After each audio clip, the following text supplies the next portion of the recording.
ప్రపంచంలో అగ్రరాజ్యంగా ఉన్న అమెరికా అధ్యక్షుడి పేరు చెప్తే ఎవరైనా భయపడతారు. నిజానికి అమెరికా ప్రెసిడెంట్ పాత్ర చాలా కీలకంగా ఉంటుంది. ప్రపంచంలో ఎక్కడ ఏమి సమస్య వచ్చినా పెద్దన్న పాత్రను పోషించే ప్రయత్నం గతంలో నుంచి కూడా అమెరికా అధ్యక్షులు చేశారు. అయితే ప్రస్తుతం ఉన్న అధ్యక్షుడు డొనాల్డ్ ట్రంప్ వ్యవహారశీలు మాత్రం కొంత విమర్శలకు దారిస్తున్నట్టుగా కనిపిస్తుంది.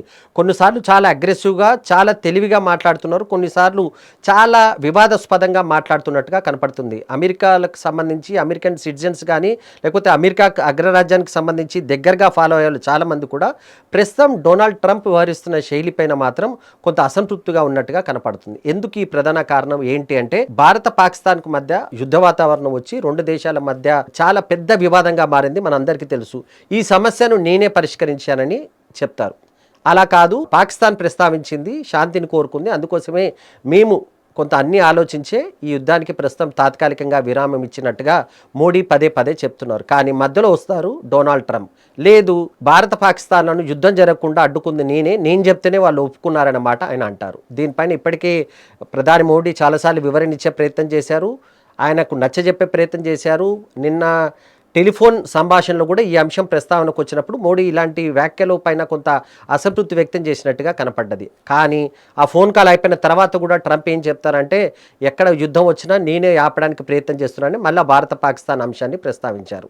ఎక్కడ యుద్ధం జరుగుతున్నా మాట్లాడతారు, కానీ ఆ సమస్య పరిష్కారానికి మాత్రం ఆయన వ్యవహరిస్తున్న తీరును కొంతమంది చాలామంది వ్యతిరేకిస్తారు. అమెరికా అధ్యక్షుడు పోషించాల్సిన పాత్ర ఆయన పోషించట్లేదు. కొంత వివిధమైన వాదనలు ఉంటాయి. ఒకరోజు పాకిస్తాన్ని సమర్థిస్తారు, ఒకరోజు ఇండియాను సమర్థిస్తారు. గతంలో రష్యా యుక్రెయిన్ల మధ్య యుద్ధం జరిగినప్పుడు ఓ రోజు పుతిన్ని మెచ్చుకుంటారు, చాలా బాగా చేస్తుంది రష్యా అంటారు. మళ్ళీ వెంటనే ఉక్రెయిన్ వైపు వెళ్తారు, లేదు ఉక్రెయినే చాలా కరెక్ట్గా పనిచేస్తుందని అంటారు. ఇప్పుడు ఏదైతే ఇజ్రాయెల్కి సంబంధించి, ఇరాన్కి సంబంధించి ఏదైతే యుద్ధం దాదాపుగా జరిగే పరిస్థితి కనిపిస్తుందో అక్కడ కూడా ఇలాంటి కామెంట్సే చేస్తున్నారు. పెద్దన్న పాత్ర పోషించకుండా ఏదో తనను తాత్కాలికంగా వార్తల్లో ఉండడానికా, లేకపోతే ఏదో రకంగా అమెరికా ప్రజలలో కొంత నెగిటివ్ రాకుండా ఉండేందుకు ఆయన జాగ్రత్త పడుతున్నాడా అనే అంశానికి సంబంధించి మాత్రం కొంత చాలామంది రాజకీయ విశ్లేషకులు కానీ, ముఖ్యంగా అమెరికా ప్రజల్లో మాత్రం కొంత అసంతృప్తి ఉన్నట్టుగానే మనకు కనిపిస్తుంది. ఎందుకంటే ఆయన తీసుకుంటున్న నిర్ణయాలు విదేశీ విద్యార్థులకు సంబంధించి ఆంక్షలు విధించడం కానీ, హార్వర్డ్ యూనివర్సిటీ లాంటి పెద్ద పెద్ద యూనివర్సిటీలపైన ఆంక్షలు విధించడానికి కొంత ప్రయత్నం చేయడాన్ని మాత్రం అక్కడ ప్రజలు తీవ్రంగా అసంతృప్తితో ఉన్నట్టుగానే కనపడుతుంది.